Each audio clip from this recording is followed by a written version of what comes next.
KMCT College of Allied Health Sciences-ന്റെ NAC അംഗീകാര certificate കൈമാറ്റവും പുതിയ PG കോഴ്സുകളുടെ പ്രഖ്യാപനവും നടത്തി.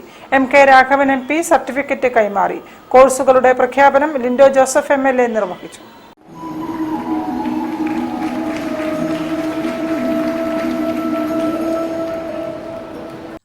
NAC അംഗീകാരം ലഭിക്കുന്ന കേരളത്തിലെ ആദ്യത്തെ അലൈഡ് ഹെൽത്ത് സയൻസ് കോളേജായി മാറിയ KMCT college of allied health സയൻസസിന്റെ NAC അംഗീകാര സർട്ടിഫിക്കറ്റ് MP MK രാഘവൻ കോളേജിന് കൈമാറി.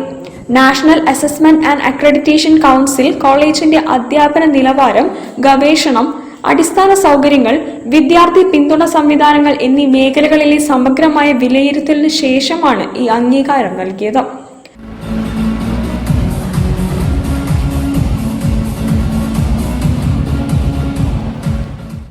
സ്വാഭാവികമായ ലോകമുള്ളതാകുമ്പോൾ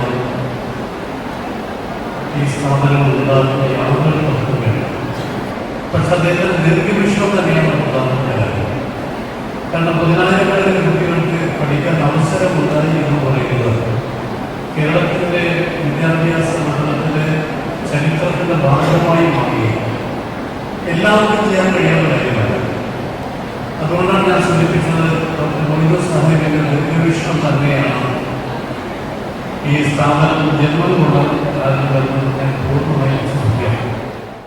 തിരുവമ്പാടി മണ്ഡലം MLA ലിൻഡോ ജോസഫ് കോളേജിൽ പുതുതായി ആരംഭിച്ച ബിരുദാനന്തര കോഴ്സുകളുടെ ഔദ്യോഗിക പ്രഖ്യാപനം നടത്തി. 10 diploma course, 10 UG course, 10 PG course, ഇന്ന് 10 PG കോഴ്സിന്റെ കൂടി ഔപചാരികമായ ഒരു തുടക്കം കൊടുക്കുകയാണ്. അപ്പൊ എങ്ങനെയാണോ പുതിയ കാലഘട്ടത്തിനനുസരിച്ച് വളരാൻ കഴിയുക, എനിക്ക് തോന്നുന്നു കേരളത്തിൽ തന്നെ ഒരു ഇൻസ്റ്റിറ്റ്യൂഷനിൽ മെഡിക്കൽ വിദ്യാഭ്യാസ രംഗത്ത് ഏറ്റവും കൂടുതൽ വിദ്യാർത്ഥികൾ KMCT group of institutions assistant director Sahil Moidu ആമുഖ പ്രഭാഷണം നടത്തി. College principal professor doctor Sandeep S അധ്യക്ഷം വഹിച്ചു. KMCT medical college principal doctor Vijesh Venugopal, college IQAC coordinator professor doctor Gladys Kamalam, accreditations manager Saleem KN, PTA president Salam Elamaram എന്നിവർ പ്രസംഗിച്ചു. പ്രൊഫസർ സൗമ്യ നന്ദി അറിയിച്ചു. News bureau, Mukkam. വാർത്തകൾ ചുരുക്കത്തിൽ നിങ്ങൾക്കായി അവതരിപ്പിക്കുന്നത് ക്യാൻസറിനെതിരെ പൊരുതാനായി കാലിക്കറ്റ് സിറ്റി സർവീസ്